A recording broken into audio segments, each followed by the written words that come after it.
Fala galera, hoje eu vou ensinar para vocês os primeiros passos no slackline, que seriam como subir na fita, como se equilibrar, que inclusive é o primeiro objetivo, né, que você tem no slackline, ao contrário do que muitos pensam que é atravessar a fita, né? E a terceira coisa é como você dar os seus primeiros passos literalmente, né, como andar na fita. Então, simbora. Na verdade, a gente já fez essa aula há muito tempo, que no YouTube você vai encontrar como aula 1 slackline. Foi o primeiro vídeo que eu gravei na minha vida, tá sem microfone, o áudio tá horrível. A informação passada lá vai ser muito parecida com o que a gente vai trazer nesse vídeo. Porém, a gente vai trazer mais algumas informações que a gente observou com o tempo, que a gente poderia ter acrescentado naquele momento, né? Mas aí, a partir dessa aula 1, você encontra até a aula 11. Então a gente vai colocar o link aqui em cima para você acessar, porque tem aula ensinando as primeiras manobras estáticas, como você fazer a viradinha na fita, enfim, entre outras coisas. Vale a pena dar uma conferida lá. A primeira coisa que você vai precisar, na verdade, é de um slackline. Então, caso você não tenha um, a gente vai deixar um cupom aqui na descrição, aqui embaixo, com o link da Nokai Slackline para você garantir o seu kit com desconto. E se você também está na dúvida de qual kit de slackline você tem que comprar, eu vou deixar um vídeo aqui em cima falando de todas as diferenças dos kits da Nokai Slackline para você poder escolher o kit que é mais ideal para o que você procura. Então vamos lá, supondo que você já tem um kit de slackline. O ideal no começo é você montar a fita sempre curta, baixa e tensionadinha. Curta quanto? A gente aconselha de 5 a 8 metros.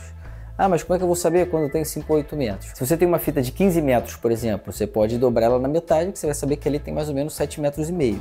Ou também uma tática legal que todo slackliner usa, você mede mais ou menos em casa 1 metro, né, numa trena se coloca, e mede um passo teu ali de 1 metro. E aí você calcula mais ou menos esse passo. E aí cada passo que você der é 1 metro, né? Aí você pode medir lá na praia, em qualquer lugar que você for, você vai ter uma noção aproximada. É óbvio que, pode não ter 8 metros, ter 8,5 metros, mas não faz diferença nenhuma também, meio metro, né? E a altura? É a fita mais baixa possível, que não encoste no chão quando você estiver em cima, né? Então a gente recomenda até a altura do joelho. Porém, essa medida é para ser feita quando você está com o pé em cima da fita. O que eu quero te dizer, às vezes você está com a fita mais frouxa e você colocou ela na altura do joelho, ela encostou no chão, lá no meio. Então você coloca ela um pouquinho mais alta, no entanto que quando você coloca o pé, a fita não fique tão alta. A ideia é essa, que para você subir, você não tem que dar um super pulo para cima da fita, entendeu? Então quanto mais baixa, melhor. Porém, que não encoste no chão. E aí, como saber qual é a tensão certa, né? Quanto você tem que tensionar? Se você colocar na distância que a gente falou, de 5 a 8 metros, na altura que a gente falou, mais ou menos, da altura do joelho, talvez um pouquinho acima, um pouquinho abaixo, essa é a tensão certa. Você vai tensionar ao ponto que quando você esteja em cima, ela não encoste no chão. Se você, quando subir, ela está encostando no chão, você tensiona um pouquinho mais. Ou se você tiver exagerado, colocado ela muito baixa, aí você aumenta ela um pouquinho. Tem uma ideia errada que as pessoas têm, que é, conforme eu for evoluindo, eu vou colocando a fita mais alta. Isso está errado.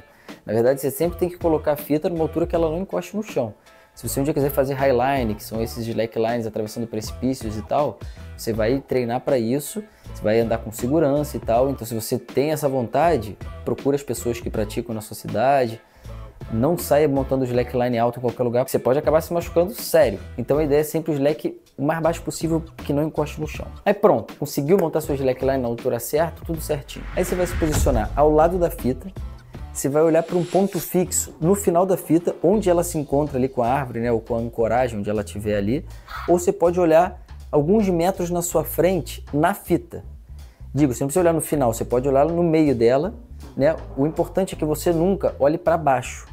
Porque o que acontece? Quando você olha para baixo, o peso da tua cabeça faz você perder o equilíbrio, e quando você vê a fita mexendo embaixo, ela também te atrapalha. E quando a pessoa olha para baixo, às vezes ela acaba também envergando as costas e se equilibrando assim, torta para frente.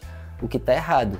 Então você tem que ficar sempre com o tronco reto, né? Então a fita está saindo aqui. Você não fica de lado, fica sempre reto para a fita e reto também nesse sentido, né? Não vai ficar assim, fica sempre reto. E aí pronto, você já sabe qual é a sua postura e para onde você tem que olhar. Aí você vai posicionar o seu pé na fita. E como que você faz isso? Você coloca sempre o seu dedão e o seu calcanhar em cima dela. E aí nessa hora você vai perceber que se você fizer pressão com o pé, a fita vai tremer muito. E tem muita gente que já desiste aí, já fala, isso não é pra mim, não sei o que, isso aqui é porque ela tá fazendo errado.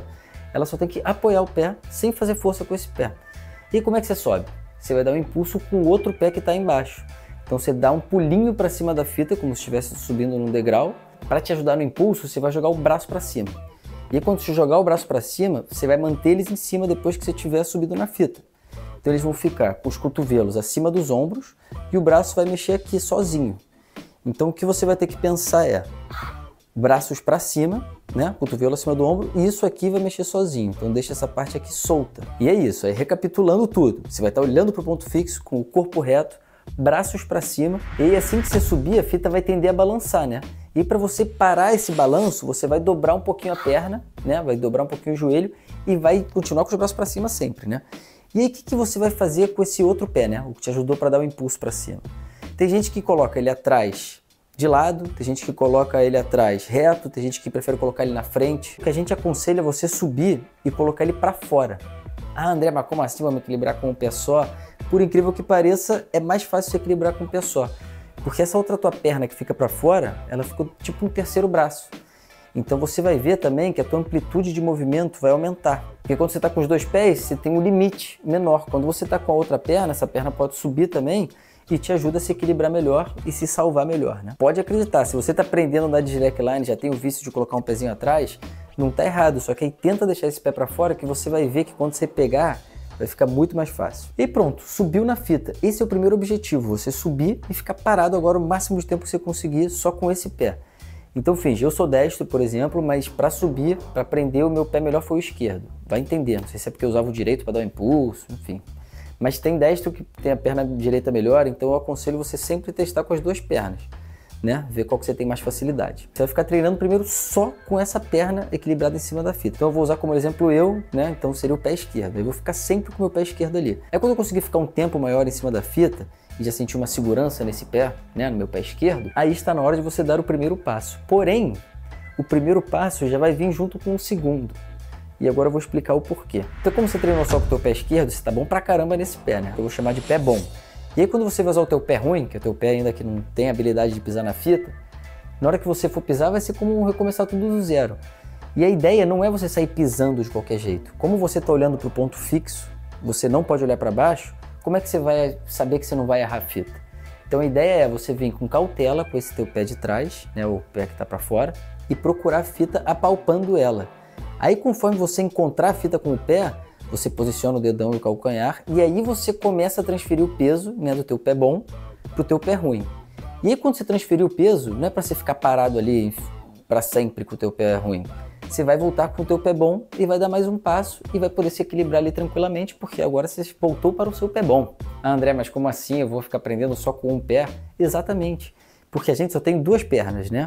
Então, se você conseguir fazer esse ciclo de 2 passos, você, teoricamente, você consegue atravessar a fita. Você faz 2, depois mais 2, mais 2, sempre parando no teu pé bom. Então é isso, é assim de simples. Você tem que tentar dar o passo o mais rápido possível, porém com a maior cautela do mundo. Que nem eu falei, você vai apalpar, procurar transferir o peso só quando você tiver certeza que o pé está bem posicionado. E aí você vai dar mais um passo voltando para o seu pé bom. E aí você pode parar para descansar, aí você faz isso de novo. E por aí vai. É lógico também que depois, com o tempo, você vai ter facilidade com os 2 pés igual, que é o meu caso, obviamente, que eu já ando há 200 anos de slackline. Ainda por cima, eu tenho mais facilidade até hoje com o pé esquerdo para ficar parado, porém, para pular, eu sou melhor com o pé direito. Então, o slackline tem dessas loucuras, né? Cada um com as suas, vocês vão ver que cada pessoa tem uma peculiaridade no slackline. E para finalizar, eu queria dar uma dica muito importante, que é a respiração. Tem gente que simplesmente sobe na fita, tá tão tenso ali pensando em tantas coisas, que sobe na fita e trava a respiração. Isso acontece com muita gente, eu dei aula durante muitos anos e muita gente mesmo faz isso nas primeiras vezes. Sobe, trava a respiração e aí desce quando acaba o ar, né? Obviamente. Então, foca na respiração. No começo é muita coisa para se focar. Então primeiro você vai subindo pensando em uma coisa, primeiro sobe pensando no ponto fixo. Aí quando você já vê que você está sempre olhando no ponto fixo, aí pensa no braço. Depois você pensa em dobrar o joelho. Aí depois, se tudo estiver fácil e alguma coisa não estiver fluindo, pode ser a respiração. Lembra de respirar tranquilo, né, e ativamente. Ou seja, pensa que você está respirando. Depois isso tudo vai ser automático, né? Tudo isso vai ser automático, que nem dirigir. No primeiro dia tem que pensar em um monte de coisa e fica automático. Então é isso.